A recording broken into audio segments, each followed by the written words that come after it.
So, good morning to all of you. Let us start with our discussion on the topic of revision lecture of income tax. आज अपने को क्या करना है, tax planning of salary का कुछ problems discussion करेंगे और उसके बाद में फिर हम लोग उसके एक्चुअल प्रैक्टिकल प्रॉब्लम करेंगे. कम से कम 2 प्रॉब्लम आज पूरे होने चाहिए. That is the target. So from tomorrow onwards will be working on certain other things also. So tax planning किस तरह से करना पड़ेगा सैलरी में. What should be the approach when a particular salaried employee comes to you in the office and ask you कि sir मुझे पता नहीं चल रहा है कि न्यू स्कीम में जाऊँ कि ओल्ड स्कीम में जाऊँ. What is beneficial for me? क्योंकि if you are a PGBP person, then if you switch to the default scheme, then automatically you lose the right to go back to the old scheme. On the other hand, if you are a salaried employee, that is any assessee who is having other than PGBP wala income, so in that case every year he can decide whether to go for default scheme or to go for optional scheme. So this dance of going to default, going to optional is allowed for every assessee other than a salaried employee, sorry other than a PGBP person. तो फिर अपने को ये याद है तो उसके हिसाब से हर साल शायद सैलरी वाला आदमी आके बोलेगा कि सर मुझे पता नहीं चल रहा है कि मैं कौन सा स्कीम यूज़ करूँ. तो there is going to be one of the most core areas at least for नेक्स्ट 4-5 years in C office to help the assessee understand कि उसको कौन सा स्कीम अच्छा रहेगा. सेकेंड पार्ट कभी कभी टैक्स प्लानिंग का भी पार्ट आएगा कि सर मेरा एम्प्लॉयर मुझे ऑप्शन दे रहा है, मैं हाउस रेंट अलाउंस ले सकता हूँ, नहीं तो मैं रेंट फ्री अकोमोडेशन ले सकता हूँ. तो कौन सा ऑप्शन सिलेक्ट करूँ, क्योंकि डिफ़ॉल्ट स्कीम में जाऊंगा तो इसका ऐसा ट्रीटमेंट है और अदर स्कीम में जाऊंगा तो उसका अलग ट्रीटमेंट है. तो मैंने क्या कंसिडर करना चाहिए. मैंने सिर्फ टैक्स लायबिलिटी कंसिडर करना चाहिए कि मैंने मेरा अल्टीमेट नेट कैश फ्लो भी कंसिडर करना चाहिए. ये सब चीज़ों के ऊपर अपने को क्वेश्चंस आ सकते हैं. तो from that view point institute has given this additional point which was not there in the study material up to last year. तो इस साल से अपने पास आ गया. देखो, the definition of salary is very wide and includes not only monetary salary but also benefits and perquisites in kind. Under default tax regime, under section 115 BSE, the only deduction available under section 16 is in respect of salary income, that is standard deduction up to rupees 50,000. However, under optional tax regime, as per normal provisions of the Income Tax Act, deductions available under section 16 in respect of salary income are standard deduction up to 50,000 and deduction of tax on employment as well as the deduction of entertainment allowance. कोई बता सकता है मुझे tax on employment का deduction कितना मिलता है.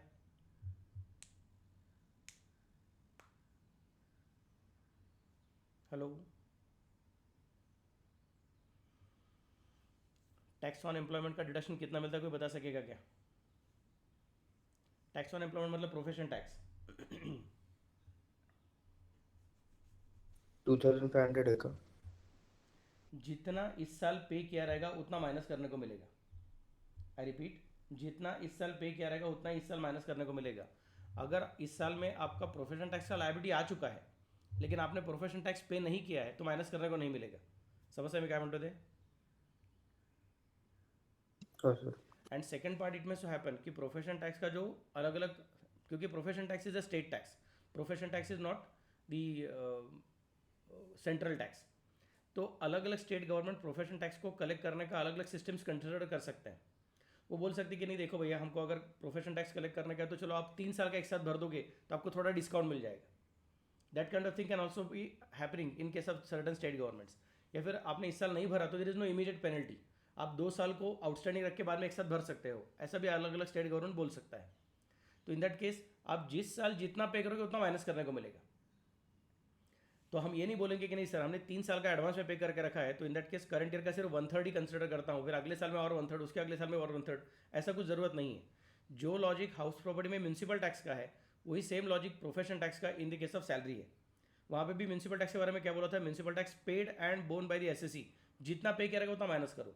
वो करंट ईयर से रिलेटेड है कि रिलेटेड नहीं है उससे कुछ फर्क पड़ता नहीं है. Same is the case with profession tax कि वो करंट ईयर से रिलेटेड है कि नहीं उससे कुछ फर्क पड़ता नहीं है. करंट ईयर में पे किया है कि नहीं किया उससे फर्क पड़ता है. कहते कभी क्या मतलब है. हो सर. ओके, तो हो इन दैट सर. केस वो प्रोफेशन टैक्स जो भी कुछ तुमने पे किया रहेगा करंट ईयर में वो तुमको माइनस करने को मिलेगा. Now sometimes it may so happen that the profession tax of the assessee is paid by the employer by deducting it from his salary.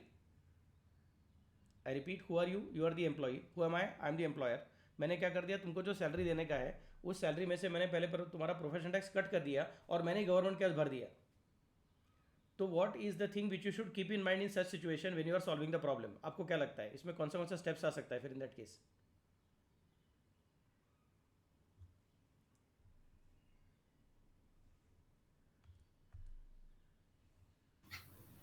आधी इन्कम म्हणून ट्रीट करायचं आणि नंतर डिडक्शन. यस. तो ऐसे सिचुएशन में अगर सपोज उन्होंने आपको वो ग्रॉस सैलरी दिया रहेगा तो चिंता करने की ज़रूरत नहीं है. बट अगर उन्होंने आपको ग्रॉस सैलरी नहीं दिया रहेगा, उन्होंने आपको नेट सैलरी दिया हुआ रहेगा, तो मुझे बोलना पड़ेगा नेट को पहले ऐड पीटी डिडक्टेड ऐड करता हूँ और फिर जो आएगा उसको मैं कहूँगा कि मेरा ग्रॉस सैलरी है. फिर बाद में उसमें मेरा अलग अलग अलाउंसेस ऐड करते जाऊँगा. फिर जो आएगा उसके बाद में मैं कंसिडर करूँगा कि बाद में डिडक्शंस अंडर सेक्शन 16 और उसके अंदर आएगा फिर मेरा फिर से बार प्रोफेशन टैक्स. तो पहले प्रोफेशन टैक्स ऐड बैक करना पड़ेगा और बाद में माइनस करना पड़ेगा. सबको समझा मैं क्या बोल रहा हूँ? Yes sir. तो लेकिन अगर सेम सिचुएशन ना, ठीक से सुनिए मैं क्या बोल रहा हूँ.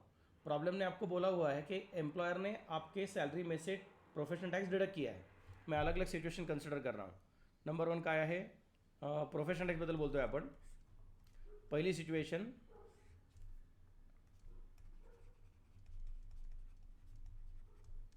Employer deducting PT from salary. उसके अंदर 2 part, and problem gives net salary, और यहाँ पे and problem gives gross salary. अगर प्रॉब्लम ने नेट सैलरी दिया रहेगा तो मुझे बोलना पड़ेगा add PT first,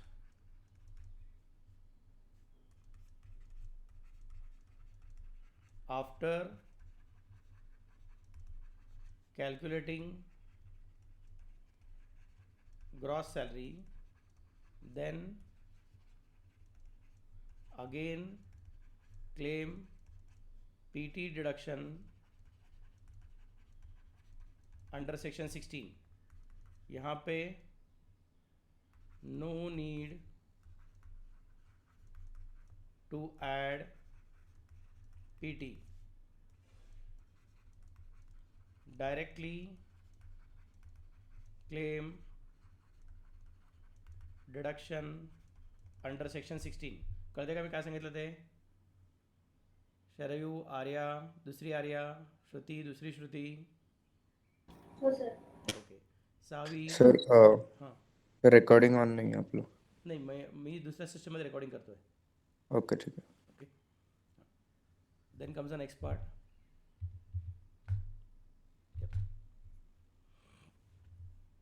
employer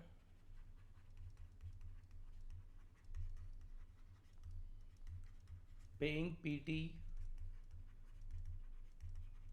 out of his own pocket. Employer paying PT out of his own pocket. तो इसका मतलब क्या हो जाएगा बोलो पहले?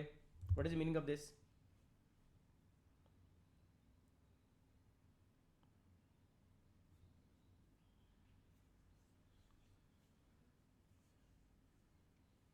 बोलिए ना, इसका मतलब क्या होता है? Perquisite. Yes. Then it becomes a perquisite, क्योंकि it becomes a perquisite on account of the simple reason any liability of the employee paid by the employer. समझा मैं कैसे बोल रहा हूँ? In this case this is a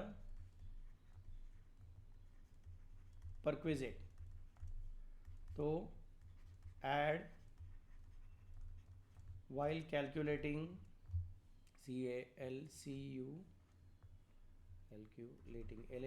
calculating gross salary and then deduct under section 16. कळते का मी काय सांगितलं ते? हॅलो. हो सर. नित्य, शौनक, हो सर. अमोघ, आर्यमान, हो राघव, सर. हो सुखम. सर. Okay, great. चल, तो अपने को याद कर रखने का है the definition of salary is very wide. वो तो ठीक है, अभी हमने देखा कि ओल्ड सिस्टम में जाओगे तो 3 डिडक्शन है. एक कौन सा था स्टैंडर्ड डिडक्शन, वो 50,000 रहेगा. दूसरा कौन सा एंटरटेनमेंट अलाउंस, और तीसरा कौन सा प्रोफेशन टैक्स. प्रोफेशन टैक्स के बारे में कुछ स्पेशलाइजेशन आ सकता है, तो मैंने अभी बता के रखा था क्या है क्या नहीं. बट ये सब कहाँ पे रहेगा, ऑप्शनल स्कीम में रहेगा. When you go for the default scheme, तो डिफॉल्ट स्कीम में सिर्फ एक ही डिडक्शन मिलेगा, उसका नाम क्या है, स्टैंडर्ड डिडक्शन 50,000, और कुछ नहीं है. Please tell me standard deduction का अमाउंट हमेशा कितना रहता है. 50,000 और थोड़ा पे कर लो. इट इज 50,000 और gross salary which ever is less. कहते का यस सर. ये सब ना एमसीक्यू में अपने को गड़बड़ करने वाले क्वेश्चंस है. तुमने बोला हुआ आंसर बराबर है, मुझे मालूम है तुमको क्या समझने का करके. बट सिचुएशन कैसा है कि अगर मेरा ग्रॉस सैलरी 48,000 रहेगा, तो मेरा स्टैंडर्ड डिडक्शन 50,000 नहीं हो सकता है. कर लगा, हो सर. बिकॉज यू कैनॉट हो suffer sir. A loss on account of gross on account of standard deduction. Then comes the next part. अच्छा, थोड़ा मुझे याद नहीं आ रहा है, कोई मुझे फटाफट से बता सकेगा तो बता दो. एंटरटेनमेंट अलाउंस का डिडक्शन सभी एम्प्लॉय को मिलता है कि सिर्फ गवर्नमेंट एम्प्लॉय को मिलता है. सिर्फ गवर्नमेंट एम्प्लॉय. गवर्नमेंट को एम्प्लॉय. मिलता है. और वहाँ पे कितने लिमिट्स दिए हुए हैं, 3. 3. पहला लिमिट कौन सा है, स्पेसिफाइड अमाउंट. स्पेसिफाइड अमाउंट कीजिए 80 रुपीज़. नो प्रॉब्लम, याद नहीं आता तो टेंशन मत लो, फटाफट से देख लेंगे हम लोग. 5,000. Yes correct. Just a second, मुझे ओपन करने का है. फोल्डर्स में जाता हूँ, सी इंटर प्रेजेंटेशन में जाता हूँ. सैलरी,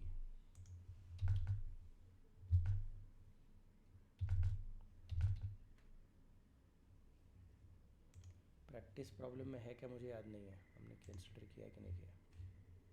नहीं, प्रैक्टिस प्रॉब्लम में नहीं है.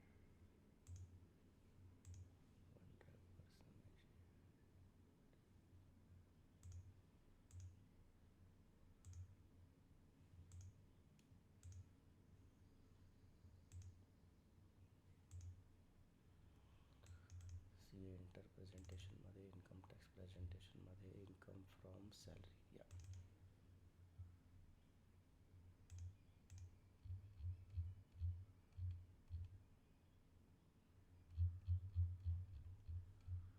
उसका डिडक्शंस किधर है, ये वाला डिडक्शंस है.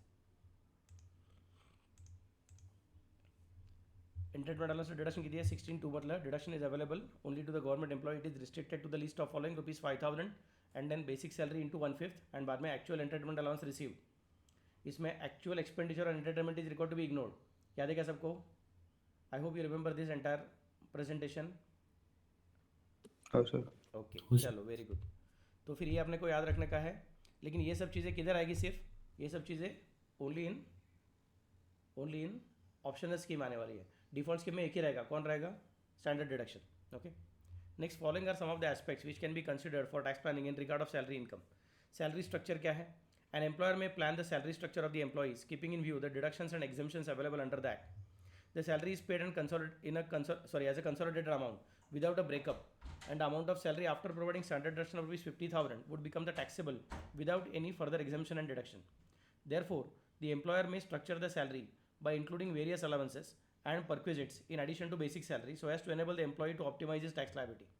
For example, employer may include allowances as a part of the salary structure of the employees for which exemption can be claimed under Rule 2BB if the employee exercises the option to shift out of the default tax regime. For example, children education allowance, hostel allowance, HRA. The employer will get a deduction for all the above amounts paid while computing his PGBP. Further, the employee exercises the option to shift out of the default tax regime. Then the employer can give such allowances like special compensatory allowance, border area allowance, remote area allowance, or difficult area allowance, or disturbed area allowance depending upon the place of posting of the employee. Some exemptions are available in respect of these allowances also. In this connection, Rule 2BB specifies that exempt allowances which are the exempt allowances. The employer has to make a careful study and fix the salary structure in such a manner that it will include allowances which are exempt. Standard deduction of 50,000 or the amount of gross salary whichever is less. ये आदि अभी मैंने discuss किया था. और the amount of gross salary whichever is less is allowed as a deduction under section 16A under both the tax regime. करते कैसे करना. Yes sir. ते सेक्शन 16 चे 3 डिडक्शन आहेत, तर त्याची काही ऑर्डर ठेवली आहे का की स्टँडर्ड डिडक्शन लास्टला करायचं असतं का फर्स्ट. नाही, पहिलं करायचं. स्टँडर्ड डिडक्शन मी पहिल्यांदा करायचं. इव्हन त्याचा रूल पण त्याचा नंबर पण तसाच आहे बरं. 16(1) आहे त्याचा पहिल्यांदा रूल. कळतं आहे का. त्याचा सेक्शन नंबर आहे ना, तो 16(1) आहे. मग 16(2) तुमचं एंटरटेनमेंट अलाउन्स आणि 16(3) तुमचं प्रोफेशन टॅक्स आहे. हो, मग जर समजा स्टँडर्ड डिडक्शननी सॅलरी 0 आली आणि मग पुढची क्लेम नाही मग करायची मग. पुढची क्लेम नाही करायची. अच्छा. ओके, ठीक आहे. Next is employee welfare schemes. There are several employees welfare schemes such as recognized provident fund, approved superannuation fund, gratuity fund. Payment received from such funds by the employees are totally exempt or exempt up to significant amounts. For example, gratuity received by the employee covered under the Payment of Gratuity Act 1972 is exempt up to rupees 20 lakh. The provident fund received by the employee from recognized provident fund is exempt, subject to the limits and conditions. The employer can institute such welfare schemes for the benefit of employees. Such amount contributed by the employer towards the above funds is deductible. However, a note of caution is necessary here in view of the restrictive provisions of section 40 and 9, which disallows any contribution made to a welfare funds except where such contributions are covered under 36(14)(14)(a) or 5 or as required under any other law for the time being in force. मतलब क्या है, statutory अगर superannuation fund रहेगा तो चलता है. अगर employer ने खुद ब खुद कुछ सुपरएनुएशन फंड चालू किया रहेगा तो उसको कंसिडर करते नाही है. करते मी काय सांगितलं ते? हो sir. Okay. Further, the employer can contribute to recognized provident fund of the employee up to 12% of salary, and the same would not be taxable in the hands of the employees. The amount of aggregate of the amounts of any contribution made in the recognized provident fund in NPS referred to in 80CCD 1 and in approved superannuation fund by the employer to the account of the SSE to the extent it exceeds rupees 7,50,000 would be taxable as a perquisite in the hands of the employees. Likewise, if an employee's contribution to RPF exceeds rupees 2,50,000 per annum or rupees 5 lakh per annum on or after 1/4/21, as the case may be, depending on whether the employer contributes to RPF, then the interest accrued on the amount exceeding the specified threshold would also be taxable. तो ये हमने discuss किया था, अगर याद रहेगा, interest का working कैसे करने का एक स्पेशल फॉर्मूला था.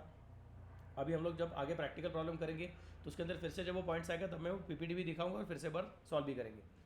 नेक्स्ट पॉइंट कौन सा तुम्हारा? Insurance policies.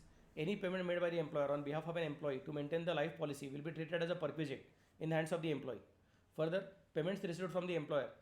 नहीं सर, ऐसा कुछ तो था कि वो एग्जाम परक्विजिट है, एम्प्लॉयर ने इंश्योरेंस पॉलिसी पे किया तो ये टैक्सेबल कैसे हो गया? Can anybody tell me which insurance policy paid by the employer is considered as exempt perquisite?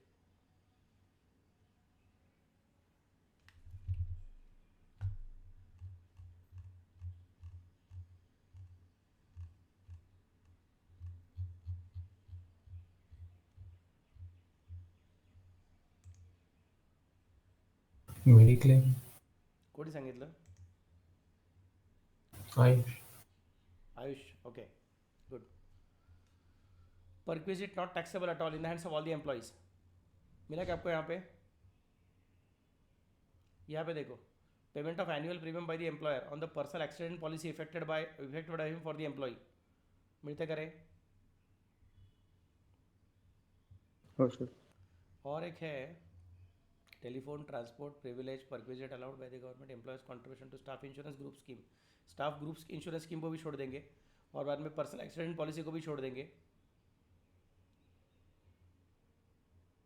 बस these are the thing which are considered here. और इसके अलावा और कौन सा है?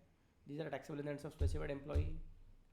These are taxable in the hands of all employees. All employees में यहाँ पे आ गया कौन? तुम्हारा LIC का पॉइंट यहाँ पे था.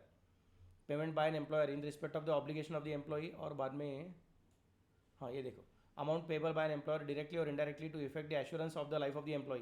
ये बाय डिफॉल्ट हमेशा टैक्सेबल रहता है. करते कैसे करना? हेलो.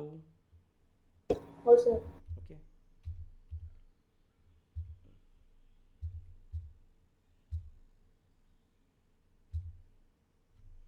एंड बाद में तुम्हारा मेडिकल फैसिलिटीज़ वाला है. This is perquisite in relation to medical facilities not taxable at all in the hands of all employees.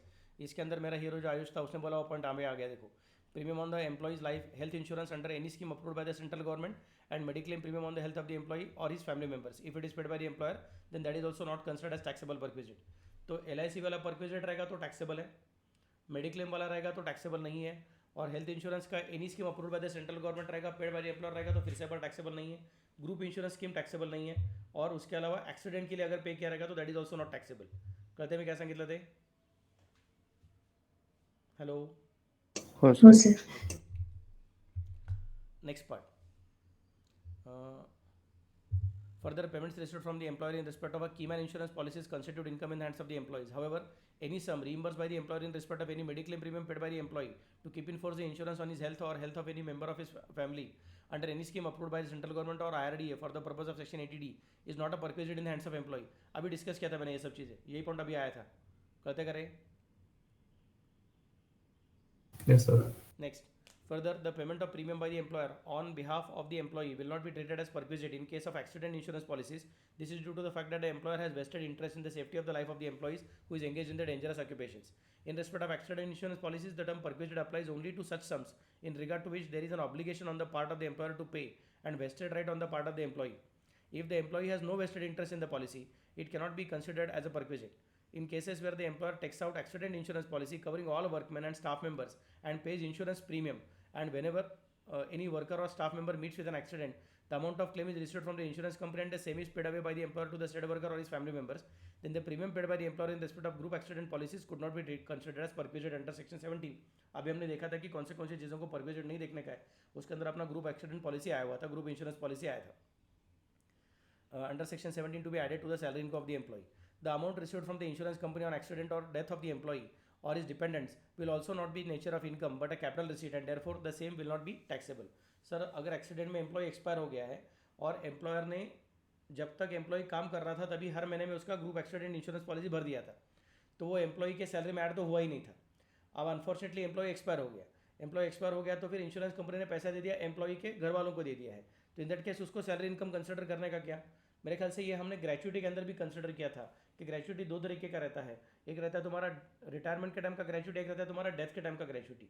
अगर रिटायरमेंट टाइम का ग्रेचुइटी रहेगा तो it is received by the employee, और डेथ का टाइम का gratuity रहेगा तो it is received by the family members of the employee. तो फैमिली मेंबर्स के हाथ में वो कैपिटल रिसीट बन जाता है and there is no employer employee relationship also. So in that case death वाला ग्रेचुइटी अगर फैमिली मेंबर को मिलता है तो it is called as capital receipt and it is not taxable. Same logic is considered here कि अगर insurance policy का पैसा एम्प्लॉय को मिल गया रहेगा तो it is not considered as taxable in the hands of the employee. करते करें, sorry, in the hands of the family members of the employee. करते करें. हो सर. हो sir. Neither it is considered as salary nor it is considered as income, क्योंकि it's a capital receipt. बाद में आते हैं डियरनेस अलाउंस एंड डियरनेस पे. याद रखो, डियरनेस अलाउंस बोलो, डियरनेस पे बोलो, बाय डिफॉल्ट हमेशा टैक्सेबल रहता ही है, उसमें कुछ एग्जाम्पशन मिलता नहीं है. The employer should ensure that dearness allowance, लेकिन उसमें फ़र्क क्या रहता है कि डियरनेस अलाउंस एंड डियरनेस पे में तुम जब एम्प्लॉयमेंट एग्रीमेंट बनाओगे तभी तुमको बोलना पड़ेगा कि how much portion of dearness allowance और डियरनेस पे इज टैक्सेबल और sorry is going to form part of salary for the purpose of calculation of retirement benefits. करते कभी काय म्हटलं ते. हो sir. Okay. So the employer should ensure that dearness allowance and dearness pay should form part of salary. This is because certain items like employer's contribution to the recognized provident fund, commuted pension, etc. are calculated on the basis of salary. Therefore, if dearness allowance, dearness pay, etc. are included in salary, the above benefits will also increase, leading to the higher terminal benefits in the hands of the employee. Also, for determining the exemption in respect of employer's contribution to PF, HRA, etc., dearness allowance forming part of salary for retirement benefits is included within the meaning of salary. बाद में leave travel facility.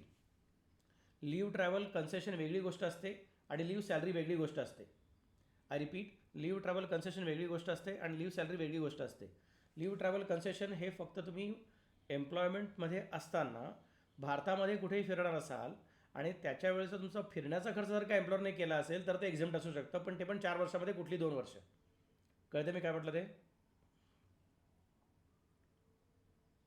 हो Yes. Sir. आणि leave सॅलरीचा अर्थ काय असतो की तुम्ही सुट्टी घ्यायला हवी होती पण तुम्ही सुट्टी घेतली नाहीत. आय रिपीट, तुम्ही सुट्टी घ्यायला हवी होती पण तुम्ही सुट्टी घेतली नाहीत म्हणून एम्प्लॉयरने तुम्हाला कॅश दिली असेल तर ती लीव सॅलरी असते. लीव सॅलरी ही जर का तुम्हाला ड्युरिंग एम्प्लॉयमेंट मिळाली तर सगळी टॅक्सेबल असते. लीव सॅलरी जर का तुम्हाला रिटायरमेंटच्या मिळाली तर ती लमसम अमाऊंट मिळाल्यामुळे थोडी अमाऊंट आपण एक्झाम करायला तयार असतो. लीव ट्रॅव्हल कन्सेशन वेगळी गोष्ट आहे.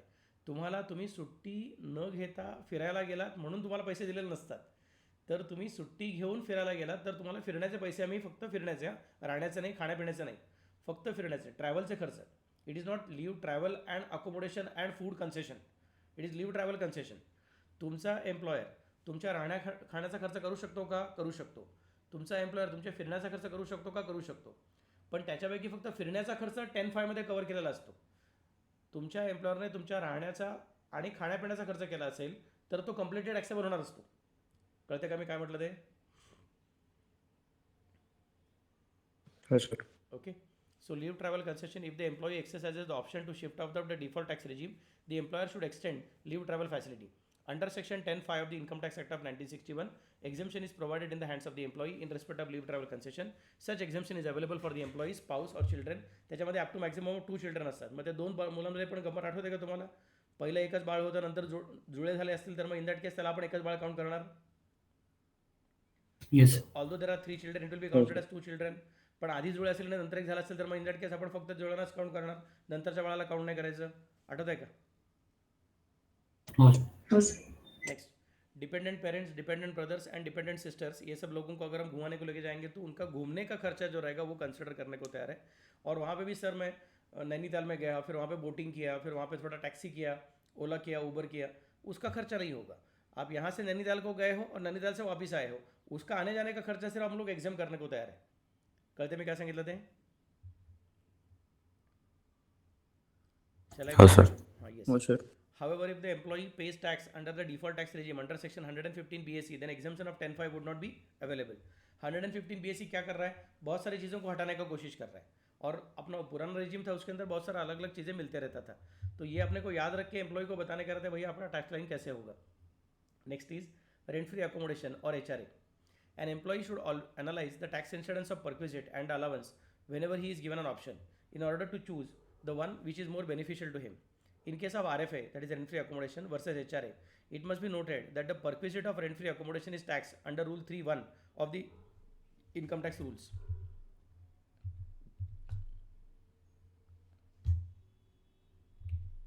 Just a minute.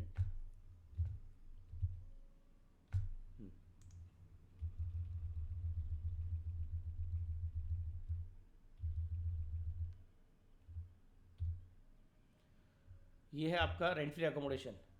याद है क्या आपको सबको?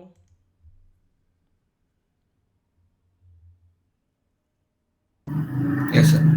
तो इसके अंदर क्या बोलते हैं? Rent free accommodation can be considered into 2 different categories. First one कौन सा? फर्निश. दूसरा कौन सा? अनफर्निश. बट बाय डिफॉल्ट पहले क्या कैलकुलेट करने का? अनफर्निश कैलकुलेट करने का. और बाद में उसमें वैल्यू ऑफ फर्नीचर ऐड करोगे तो रेंट फ्री फर्निश का अमाउंट मिलते जाएगा. और ये वर्किंग कैसे करने का? It all depends on whether you are central government और स्टेट गवर्नमेंट एम्प्लॉई और you are non state government और सेंट्रल गवर्नमेंट एम्प्लॉय. तो अगर वो central government state government employee रहेगा और अनफर्निश रहेगा तो licence fee as determined by central government state government, और फर्निश रहेगा तो लाइसेंस फी के साथ में add 10% of cost of furniture. लेकिन अगर फर्नीचर गवर्नमेंट ने खुद ने हायर पे लिया रहेगा तो licence fee plus hire charges लेना पड़ेगा. 10% ऑफ कॉस्ट ऑफ फर्नीचर लेने की जरूरत नहीं है. और अगर कंसेशनल रेंट रहेगा तो जितना एम्प्लॉय के पास से वसूल किया वो अमाउंट माइनस करने का रहता है. सेकंड पार्ट, सर अगर suppose employer other than central government और स्टेट गवर्नमेंट रहेगा तो क्या करने का है? Accommodation owned by the employer है कि accommodation not owned by employer है वो कंसिडर करने का है. जब स्टेट गवर्नमेंट सेंट्रल गवर्नमेंट है तो टेंशन नहीं है, सीधा लाइसेंस भी देखने का है. वो एम्प्लॉयर का खुद मतलब गवर्नमेंट का खुद का घर है आपको दिया है कि गवर्नमेंट ने किसी कैसे भाड़े पे लेके आपको दिया, उससे कुछ फर्क नहीं पड़ता है. लेकिन अगर आप गवर्नमेंट एम्प्लॉय नहीं हो तो in that case accommodation owned by the employer, accommodation not owned by the employer, उसके हिसाब से वर्किंग करते हैं हम लोग. तो population of the city where the accommodation is provided to you, not where the place of employment is. Okay, तो population of the city कितना है तुम्हारा? लेस दैन 25 लाख रहेगा तो इन दैट केस कितना कंसिडर करना? Sorry, population of the city is greater than 25 lakh तो 15% of salary. Greater than 10%, greater than 10 lakh but less than 25 lakh रहेगा तो फिर इक्वल टू 25 रहेगा तो 10% of salary. And other areas रहेगा तो 7.5% ऑफ सैलरी. इतना अमाउंट वैल्यू ऑफ अकोमोडेशन करके ऐड करने का. और accommodation not owned by the employer रहेगा तो सीधा either rent paid by the employer और 15% of salary which ever is lower, ऐसा कंसिडर करने का है. फिर वो फर्निश रहेगा तो उसमें 10% of the cost of the furniture, नहीं तो हायर चार्जेस ऐड करने का है. These are the basic thing which we have already considered. तो ये याद रखने का अपने को जब हम लोग एम्प्लॉई का रेंट फ्री अकोमोडेशन के बारे में बात करने वाले हैं. ओके, तो ये रूल 3A था. And HRA is exempt to the extent mentioned under 1013A. HRA आठवतं का तुम्हाला? आपण सगळ्यात पहिल्यांदा एक्झाम्शन त्याचंच केलं होतं. Anybody remembers? Yes, sir. Exemption 1013A का HRA का एग्जाम्शन था. 3 क्वेश्चन होते त्याचं सगळं नो असेल तर. Is the employee staying in his own house or is he staying in a house for which there is no rent? Is he staying in a house for which rent paid is less than 10% of salary? अगर तीनों question का answer no रहेगा तो in that case you can get either full और partial exemption. तीनों में से किसी का भी आंसर येस रहेगा तो in that case you won't get any exemption. Okay, entire HRA will become taxable. फिर सर कितना एग्जाम्शन है, कैसे कैलकुलेट करने का? फिर और 4 चीज़ें पूछते हैं हम लोग कि सैलरी चेंज हुआ क्या, HRA चेंज हुआ क्या, रेंट चेंज हुआ क्या, नहीं तो प्लेस ऑफ रेसिडेंस चेंज हुआ क्या. इसमें से 4 में से कोई भी एक चीज़ अगर चेंज हुई रहेगी तो in that case calculation should be on monthly basis. और चारों चीज़ें चेंज हुई रहेगी तो in that case calculation should be on annual basis. फिर वो कैलकुलेशन कैसे करने का? उसमें क्वेश्चन ऐसा है कि where he staying, is he staying in KDMC और he staying other than KDMC.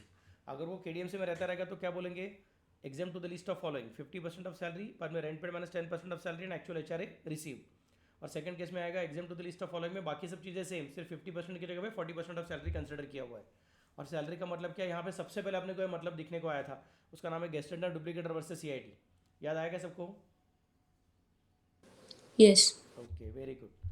तो जब हम लोग RFA की बात करते हैं, रेंट फ्री अकोमोडेशन की बात करते हैं, तो रूल 3A को देखना पड़ता है. और जब हम लोग HRA की बात करते हैं तो अपने को 1013A को देखना पड़ता है. Okay. However exemption for HRA would be available only if he opts to go for old scheme. अगर वो डिफॉल्ट स्कीम में आएगा तो इन दैट केस उसको HRA का एग्जाम्पशन मिलने वाला नहीं है. और रेंट फ्री अकोमोडेशन तो बाय डिफॉल्ट सब टाइम टैक्सेबल ही है. ओल्ड स्कीम में एग्जाम, न्यू स्कीम में टैक्सेबल, ऐसा कुछ नहीं है उसमें. करते हैं ना? हो. अभी मेरे लिए सबसे इंपॉर्टेंट ये सेंटेंस है, the employee should therefore work out his tax liability and net cash flow. This is very important. The employee should therefore work out his tax liability. Tax liability तो हम वैसे भी कैलकुलेट करने ही वाले थे कि डिफॉल्ट में रुकूं कि ऑप्शनल में जाऊं, बट साथ में क्या कंपेयर करने का, अपना नेट कैश फ्लो भी चेक करने का, क्योंकि रेंट फ्री अकोमोडेशन में तुम्हारे हाथ में कैश नहीं आती है और rent free accommodation by default taxable रहता ही है. तो तुम्हारा इनकम बढ़ना ही है, तो तुम्हारा टैक्स लायबिलिटी बढ़ना ही है, मतलब तुम्हारे पॉकेट से बाद में इनकम टैक्स जाएगा. तो हाथ में कैश कम आएगी क्योंकि तुमको रेंट फ्री अकोमोडेशन दिया था, हाथ में अलाउंस नहीं दिया था, तो सैलरी तो बढ़ ही गया और बाद में टैक्स पे करना पड़ा. HRA के टाइम हाथ में कैश आएगी, उसमें से शायद थोड़ा एग्जेम्प्ट होगा, और अगर तुम डिफॉल्ट टैक्स रेजिम में रहते हो तो टैक्स भरना पड़ेगा, डिफॉल्ट टैक्स रेजिम में नहीं रहते तो टैक्स नहीं भरना पड़ेगा. कहते का मैं क्या मतलब है? Yes sir. तो हाँ, उसके सर. हिसाब से कैश फ्लो को भी चेक करना है कि अपना पोजीशन कैसे रहेगा under both the options and then decide on whether to receive HRA और to choose RFA. Then comes the next point, uncommuted pension और कम्यूटेड पेंशन. याद है क्या पेंशन अनकम्यूटेड कम्यूटेड का मतलब क्या था करके? हो. हो सर. अनकम्यूटेड मंथली आणि कम्यूटेड लमसम. पेंशन दो तरीके का रहता है. एक कौन सा रहेगा तुम्हारा, 1010A में बोला हुआ था, रिसीव्ड बाय द एम्प्लॉई है कि received by the family members of the employee है. अगर वो रिसीव्ड बाय द एम्प्लॉई रहेगा तो ऑफ यूनो वाला रहेगा, तो इन दैट केस उसको बोलेंगे fully examined. Who has joined after 1/1/2004 तो उसको NPS में जाने का, यहाँ पे आने का ही नहीं है. अदर्स अंडर सेक्शन 1010A उसको एग्जाम्पशन मिल सकता है, बट अनकम्यूटेड रहेगा तो फुल्ली टैक्सेबल, और कम्यूटेड रहेगा तो आइदर फुल्ली एग्जाम्ड और पार्शियली एग्जाम्ड. फिर सर कब फुल्ली एग्जाम्ड रहेगा? अगर वो गवर्नमेंट एम्प्लॉय रहेगा तो फुल्ली एग्जाम्ड रहेगा, नॉन गवर्नमेंट एम्प्लॉय रहेगा तो पार्टली एग्जाम्ड रहेगा. कितना रहेगा? It depends on whether he has received gratuity और not. If has received gratuity तो amount commuted upon percentage commutation into 1/3, and if has not received gratuity तो amount commuted upon percentage commutation into half. इस तरह से working करने का है. और अगर received by family members of employee रहेगा तो वो फैमिली पेंशन कहलाया जाता है. यूनो वाला रहेगा, आर्म फोर्सेस वाला रहेगा तो उसको 1019 में और यहाँ पे डायरेक्टली एग्जाम किया हुआ था.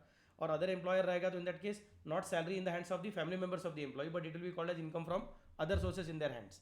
याद आया सबको? Yes sir. ओके. हो सर. फिर प्रोविडेंट फंड. प्रोविडेंट फंड का मतलब क्या होता है? चलो प्रोविडेंट फंड देखने को जाएंगे. प्रोविडेंट फंड ज़रा डेंजरस चीज़ था, अगर याद रहेगा तो. उसमें बहुत सारा छोटा छोटा पॉइंट्स आया हुआ था.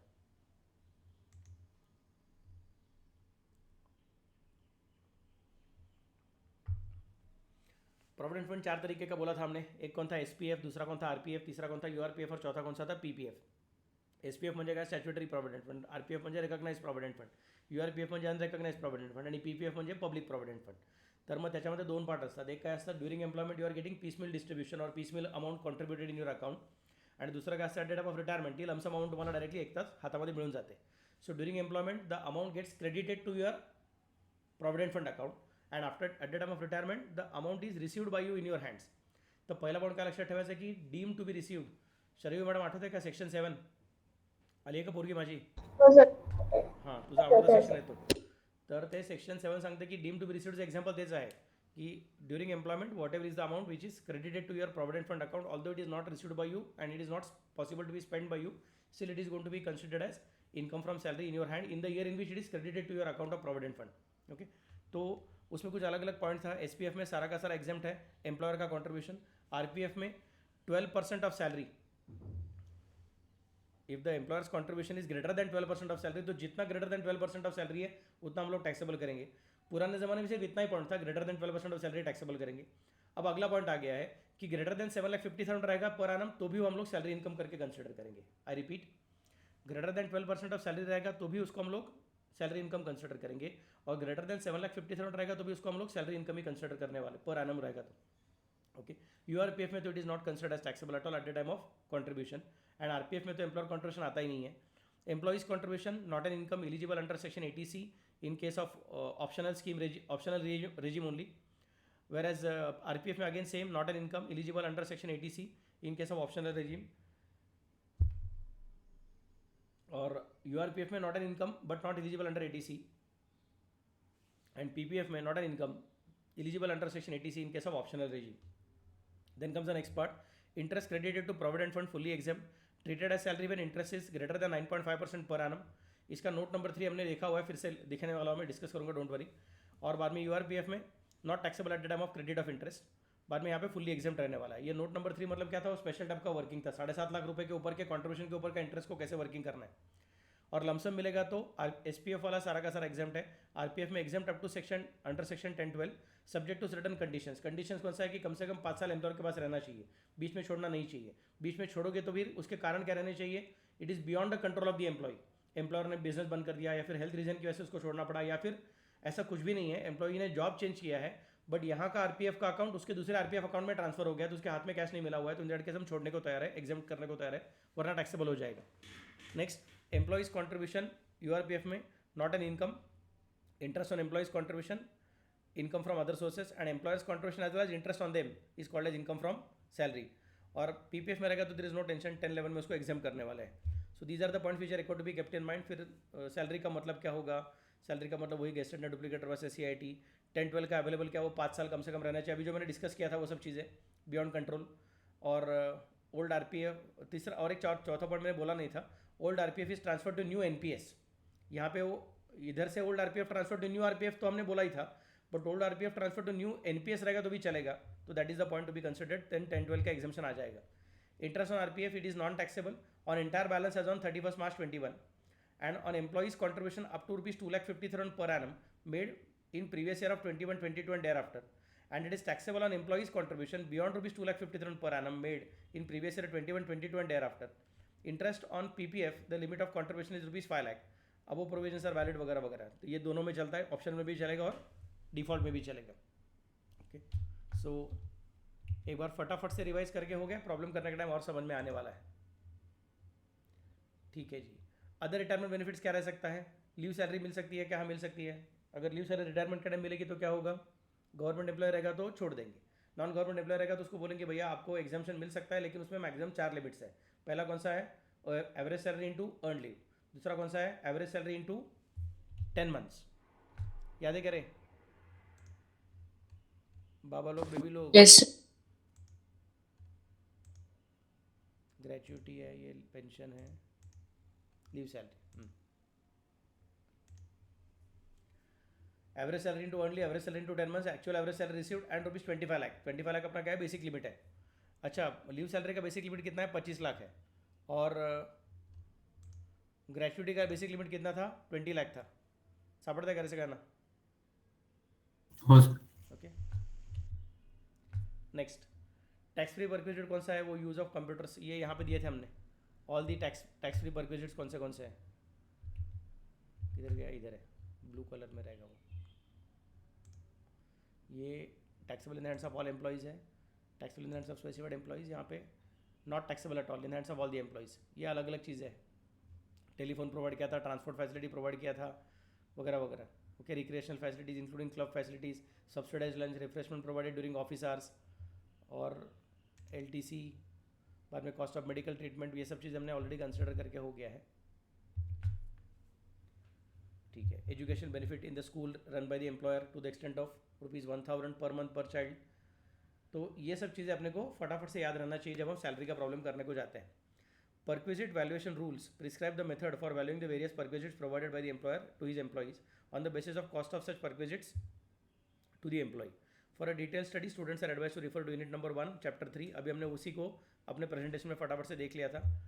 It may be noted that salaried person has the option to choose whether to pay the tax under a default regime under section 115 BSE or shift out of default tax regime and pay tax under normal provisions of the act in each previous year. under 115 BSE in respect of total income, he cannot avail certain exemptions and deductions like LTC, HRA, exemption under 1014 other than those allowable under this section. Interest on housing loan, self-occupied property, deductions under chapter 6A other than 80CCD2, 80CCH2 and 80JJAA, etc. The exemptions allowable under section 1014 under the default tax regime under section 115 BSE include travelling allowance, daily allowance, conveyance allowance and transport allowance to the blind, deaf and dumb or orthopedically handicapped employees. Therefore, a salaried taxpayer not availing the above deductions or exemptions or availing a lesser amount of such deductions or exemptions can analyze his tax liability under the default tax regime under 115 BSE vis-a-vis the regular provisions of Income Tax Act of 1961 in each year. मतलब उसको सिर्फ यही याद रखने का नहीं है कि मैं ऑप्शनल में रहूं या फिर डिफॉल्ट में रहूं, इसके लिए मैं सैलरी को देखता हूं, मैं बोलूँगा वो भी देखना भैया। और बाद में याद रखना, बाद में चैप्टर 6 से के भी कुछ डिडक्शन गायब हो जाएंगे और हाउस प्रॉपर्टी का जो तुम्हारा 2 लाख रुपए का डिडक्शन मिल सकता है up to ₹2 lakh interest on money borrowed, वो भी गायब हो जाएगा क्योंकि डिफॉल्ट टैक्स रेजिम में हाउस प्रॉपर्टी का deduction on interest on SOP वो माइनस करने को मिलता नहीं है। करते में क्या सांगितलं ते? हॅलो हो सर कळलं. चलो 1 मिनिट हां. Income open folders, income tax प्रेझेंटेशनमध्ये हाऊस प्रॉपर्टी,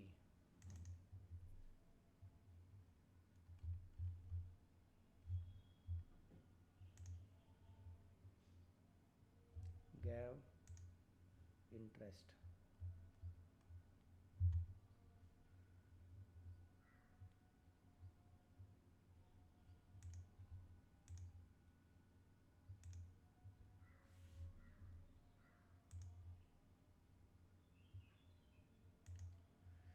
इधर भी लिख के रखा था for SOP the deduction is available to certain maximum ceiling under optional regime, no deduction under default regime. ये सेंटेंस याद है क्या आपको? इंटरेस्ट ऑन मनी बोरोड का डिडक्शन,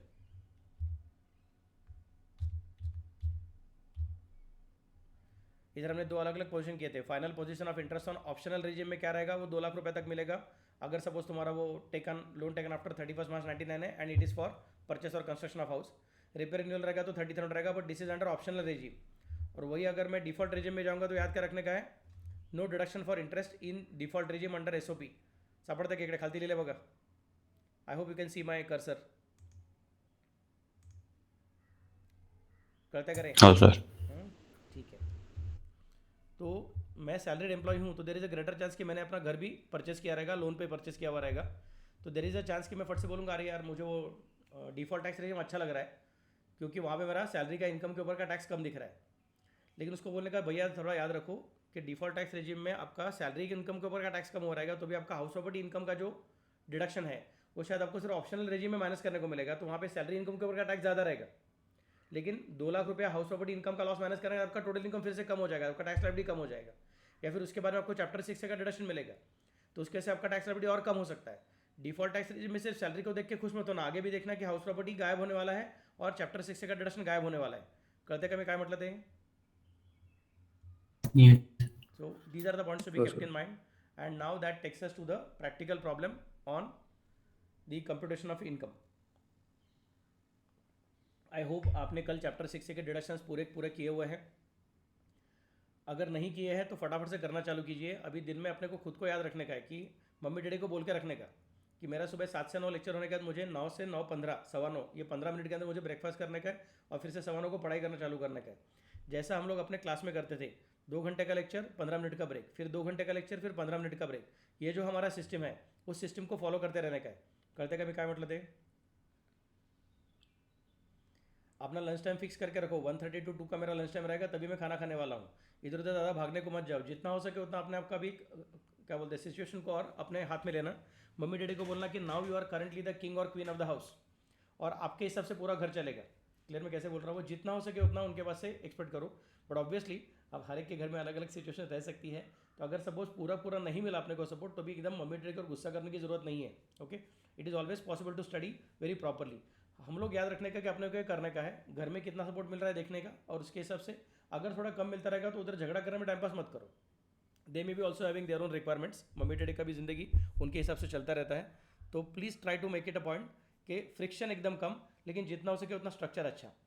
लंच टाइम को आधा घंटे का ब्रेक लेने का है, फिर से बाद में फिर तुम ज़्यादा एंटरटेनमेंट के पीछे जाओगे, सर थोड़ा सो लेता हूँ, थोड़ा सा ये करता हूँ, तो that is never going to happen.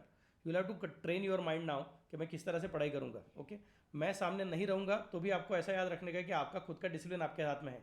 Okay, चलो फिर क्वेश्चन देखते हैं अभी. Mister A, age 32 years. 32 years का बोला है, मतलब ये 60 साल के ऊपर है क्या 60 साल के नीचे है? बोलो रे नीचे. फटाफट. हाँ चलो, 60 साल से नीचे, इसका मतलब क्या हो गया? 2,50,000 पर्यंतच नेलं. चे. अगर वो ऑप्शनल रेजिम में रहेगा तो उसको 2,50,000 रहेगा, और डिफॉल्ट रेजिम में रहेगा तो उसको तो फर्क पड़ता ही नहीं है 60 साल के क्या है करके. Is employed with XYZ private limited.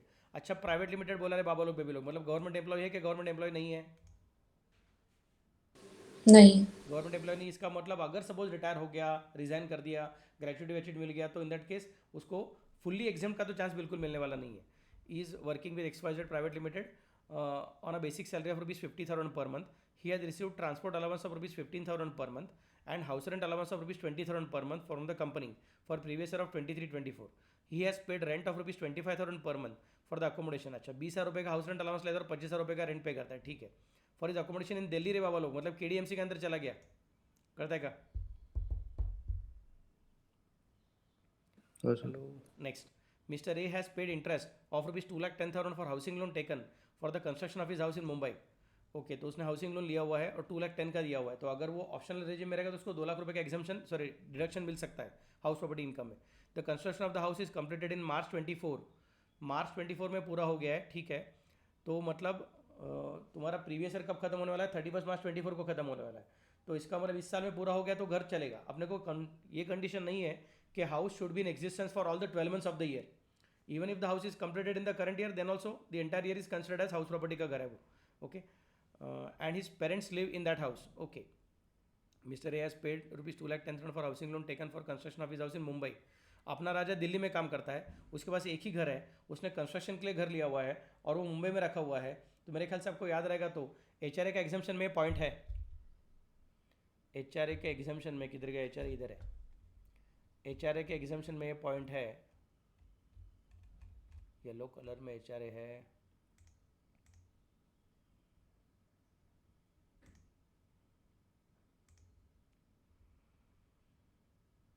नहीं, HRA में नहीं रहेगा, सॉरी, हाउस प्रॉपर्टी में पॉइंट है कि इंटरेस्ट में even if the assessee has not occupied the property on account of his place of residence and place of employment being different, तो भी उसको एसओपी ट्रीट करेंगे. याद है क्या?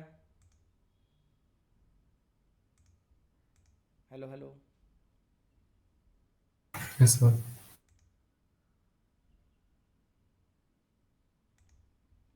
तो उसको एसओपी ट्रीट करने में कुछ प्रॉब्लम नहीं है. ओके, ठीक है.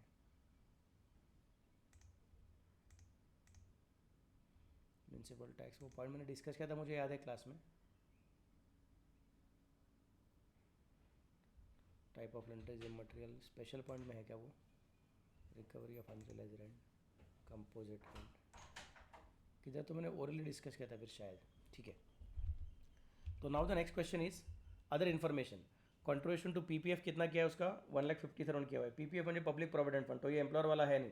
ओके, तो ये ATC में चला जाएगा क्या? चला जाएगा, no problem. Contribution to pension scheme refer to under section 80CCD. 80CCD क्या है? मेरे ख्याल से याद नहीं आता रहेगा फट से. चलो फटाफट से देख लेते हैं 80CCD क्या है. चैप्टर 6 का डिडक्शंस. ते न्यू पेंशन स्कीम्स है का? ओ यस, करेक्ट. CCD, ये देखिए,